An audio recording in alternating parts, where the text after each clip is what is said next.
আপনি কি জানেন বর্তমান হাতির ঝিলের নাম হাতির ঝিল কিভাবে হলো? এর পূর্ব নাম কি ছিল? এখানে কি আদৌ হাতি ছিল নাকি অন্য কিছু? চলুন সংক্ষেপে আমরা আজকে এই ভিডিওর মাধ্যমে হাতির ঝিলের ইতিহাস সম্পর্কে জেনে আসি।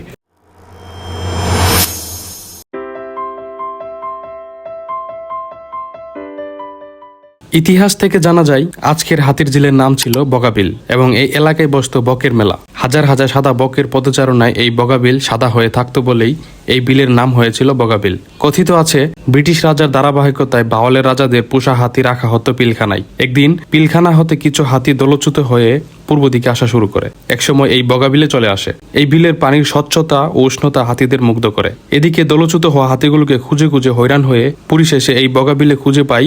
আর এই বগাবিলের পানি এতটাই পরিষ্কার ছিল যে হাতি দেখাশোনা করার লোকজন হাতিগুলোকে এখানেই গোসল করানোর সিদ্ধান্ত নেই।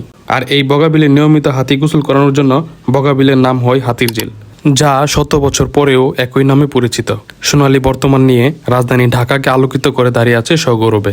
এছাড়া পিলখানা, হাতির পুল, এলিফ্যান্ট রোড মূলত হাতিদের কেন্দ্র করেই নামকরণ করা হয়েছে। তবে বর্তমানে হাতির ঝিলের পানি কিন্তু আগের মতো পরিষ্কার নেই। মানুষের অপব্যবহারের ফলে দিন দিন অস্বাস্থ্যকর পরিবেশে পরিণত হচ্ছে।